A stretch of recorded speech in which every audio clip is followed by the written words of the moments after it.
صباح الخير، صباح النور، كي صبحتوا؟ لاباس عليكم؟ مزيان؟ شبعتوا شي برد؟ شبعتوا شي ليمون؟ شبعتوا شي تشين؟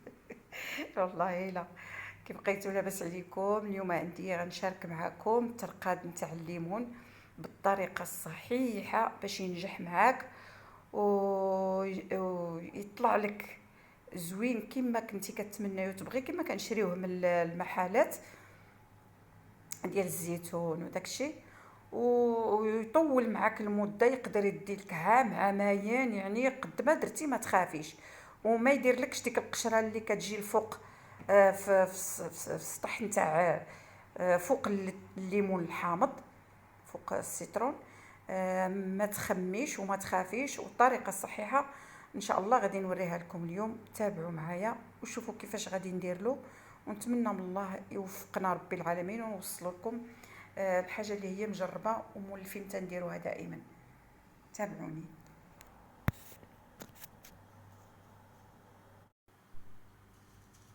الطريقه باش غادي نملحو الحامض او نرقدوه باش يطول معنا المده هي هذه. نعمروه بالملحه من الوسط.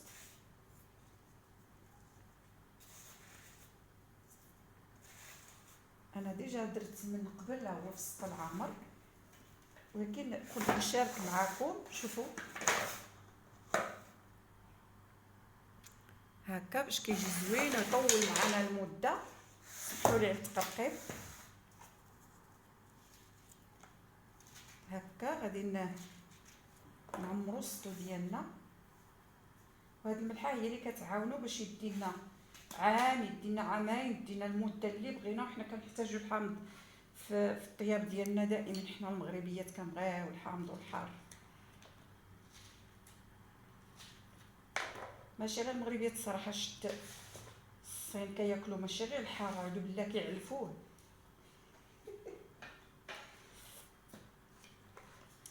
المهم غادي نكمل الترقاد ديالنا، نوريكم الطريقه اللي غادي نديرو في التالي باش نساليوه.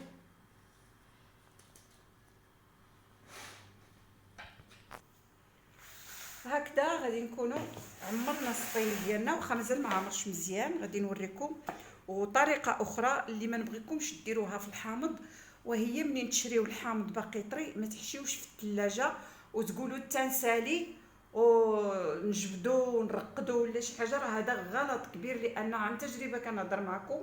فايت لي شريت بزاف د الليمون حشيتوه في الثلاجه، يعني على ما نسالي. ولكن داك الليمون كله فاش رقدته ودرت له الملحه وقديته بالطريقه اللي كنوريكم دابا، خسر لي الحامض كله تخنن، يعني تريق. انا ما سمحوا لي على التعبير، ولكن هذه هي الطريقه ديالنا حنا المغاربه في التعبير. تريق لينا بزاف ورميته ضيعته. من بعد غير وحدي درت واحد اخر بهذه الطريقه هذه من الشجره للسطل. صدق لي زوين الصراحه، ودوز لي قريب عامين.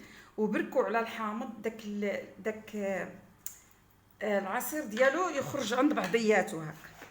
دكوا السطل مزيان، بركوا عليه وعمروه. قد ما هز لكم السطل غير عصروه. حنا داك العصير ما غاديش يمشي، راه فيه غيترقد الليمون ديالنا.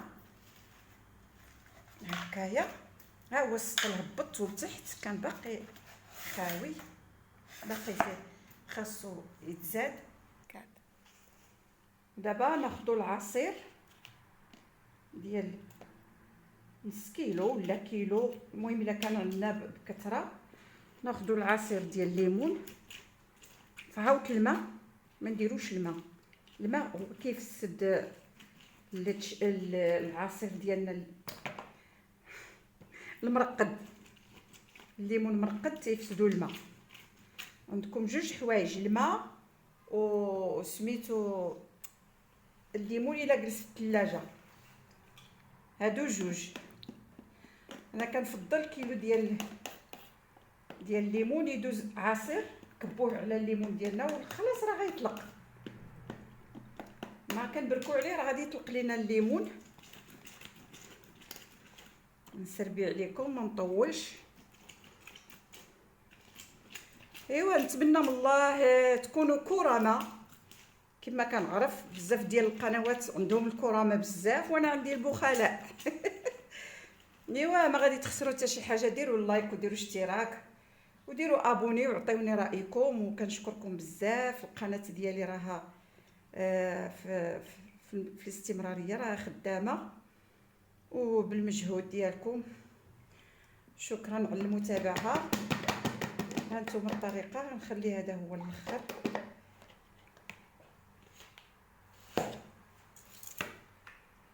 وغادي نكبوا الليمون ديالنا اللي عصرنا بهذه الطريقه هكا. هذا غادي ينجح معنا الليمون ان شاء الله. ملي غادي يوجد غنوريه لكم، كونوا على يقين. ونزيدكم واحد الحاجه، هذا ما كنرميوش، غالبا كنحتاجو القشره. نقدروا نديروا فيه مليحه، بحال هكايا نعمروه ونديروه في شي سطل اخر ولا نزيدوه هنا. حنا عندنا غرض بسميتو بالقشره هي اللي كنخدموا الاغلبيه، ما كنرميو حتى شي حاجه. واللي ما بغاش يرقدها يقدر يحك هذا تنديروه في الكيك، نحكوه ونخليوه غير الابيض ونرميوه. هذا نحتاجو نخبئوه في الفريكو. مازال السطل يهز، مازال ناقصنا هذاك الليمون ما يضيعش. شكرا على اهتمامكم، والى الفيديو اخر ان شاء الله. السلام عليكم.